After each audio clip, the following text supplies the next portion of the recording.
nag-deliver po ba kayo ng maleta sa Malacanang at or sa bahay po ni Pangulong Marcos?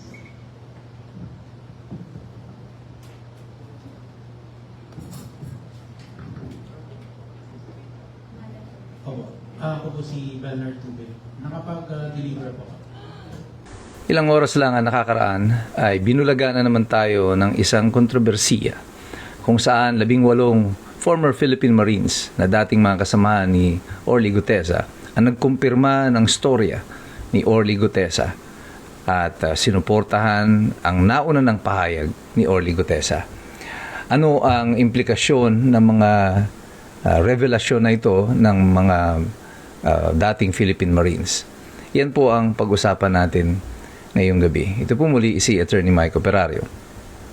Well, number one, ang revelation na ito ng mga Philippine Marines is so detrimental sa interest ng Malacanang, lalo na si BBM, kasi for the first time, there is now evidence. Yung testimonya po ay ebidensya. At ang testimonya ng mga Philippine Marines na ito, nagdi-deliver sila ng pera diretso sa bahay ni BBM sa Forbes and also sa Paway, Ilocos Norte. So, yung dating testimonya ni Orly Gutesa ay medyo nabitin pa kasi ang kanyang diniliberan na malapit-lapit sa Malacanang ay bahay pa rin supposedly ni Martin Romualdez. However, this time, it is different. Ngayon, there is now a direct link between the proceeds ng nakawan sa flood control all the way to the President. The second important revelation here is yung mga detalye ng ICC.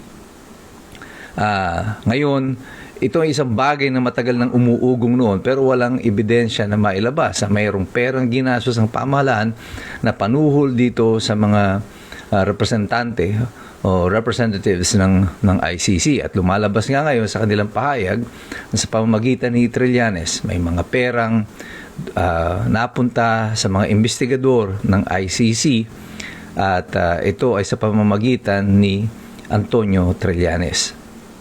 Anong implikasyon nito sa kaso ni PRRD? This will now support the story of PRRD that he was illegally arrested and now will put the ICC on the defensive. Kasi ngayon lumalabas na mga agents of the ICC were bribed so that this case against PRRD may be filed. At nakakakulo nga lalo ng dugo. Kasi kahapon lang gumawa ako ng video explaining to you kung ano yung katayuan na ni PRRD at sinasabi ko nga sa inyo na ang pakiramdam ko ay hindi nga siya palalayain ng ICC at baka doon na nga mamatay ang ating dating Pangulo, si President Digong. And then malalaman natin ito na ang dahilan kung bakit nagkaganyan ay ginamit din ang pera ng Republika upang siguraduhin na si PRRD ay makukulong sa Hague at mananatili doon. Ito ay isang napakalaking dagok sa sistema ng hustisya sa Pilipinas, pati na rin sa ICC. Kasi itong pera ng flood control ay ginamit na rin para sikilin at potentially ay maging dahilan ng pagkamatay ng ating dating Pangulo doon sa Hague. Kaya maintindihan mo ang lalong masidhing galit ng mga mamamayan dito sa mga bagong revelasyon na ito. Ang ikatlo na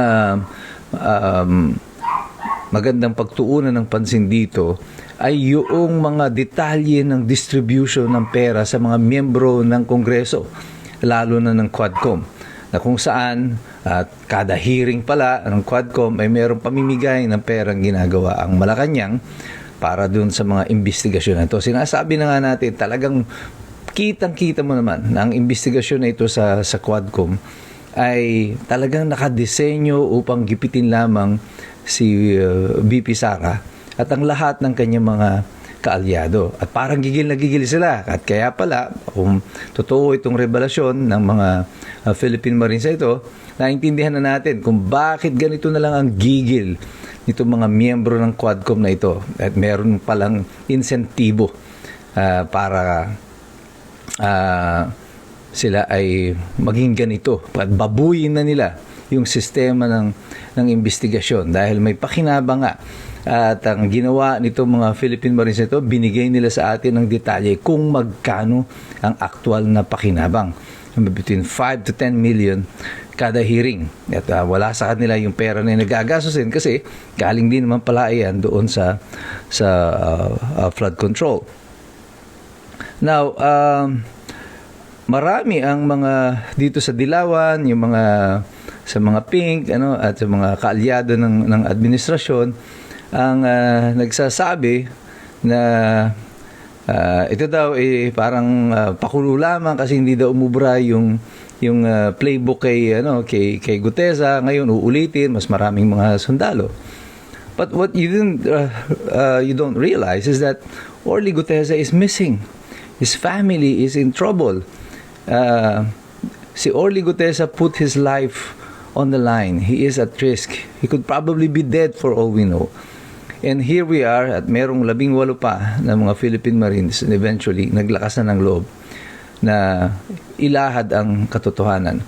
Kaya sinasabi nila na parang bumabalik lang sa failed playbook ni Gutesa is hindi sila makapaniwala na may mga sundalo pa, mga Philippine Marines pa na ipapagpalit ang kanilang katatayuan para sa prinsipyo, para sa bayan. It's maybe because they don't understand how the mentality of the Philippine Marines work. Ang mga sundalo na ito ay mga frontliners natin sa mga digmaan. They fight on the basis of principle and love of country. At yan ay isang bagay na hindi naintindihan ng mga congressman ngayon, ng mga pink, ng mga dilaw, ng nasa administrasyon, ng mga komunista, because they have no love for our country. So, hindi nila ma-imagine na may mga Marines pa rin na makikipaglaban dito na titindig sila para sa ating bayan. Ito ay konsepto. Yung pagtindig para sa bayan ay isang konsepto na malabo na ngayon sa mga dilaw, sa pink, sa pula, at sa mga NPA, mga komunista na nasa Kongreso ngayon at sa ating administrasyon. But one thing that you must understand at pag-isipan ninyong mabuti ay yung katotohanan ng sinabi ko noon pa na ang pagbagsak ng administrasyon na ito ay hindi mangyayari overnight. Yung sunod-sunod na mga kontrobersiya, ito ay ilang buwan na nagaganap. Linggo-linggo ko napapansin ninyo, yumayanig ang pader ng Malacanang.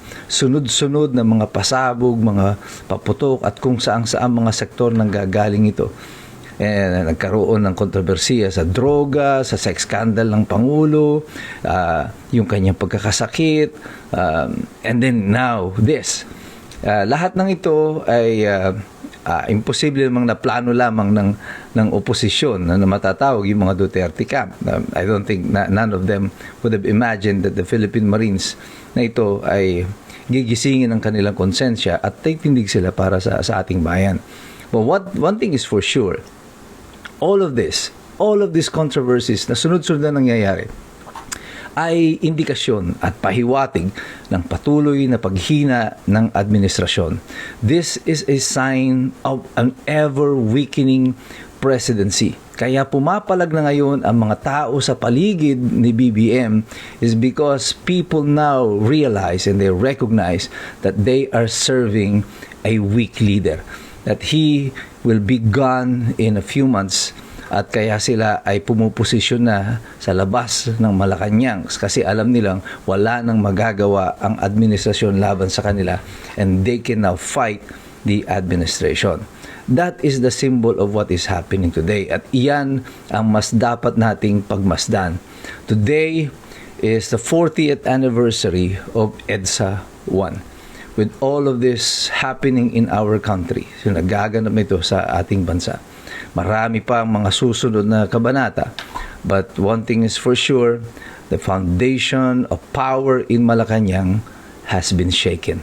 Kaya tayong lahat patuloy tayong magmamasid, makikilahok, mag-aaral. Sapagkat alam natin, mahirap makialam ng taong walang alam. So God bless you. God bless us all. Mabuhay ang Republika ng Pilipinas.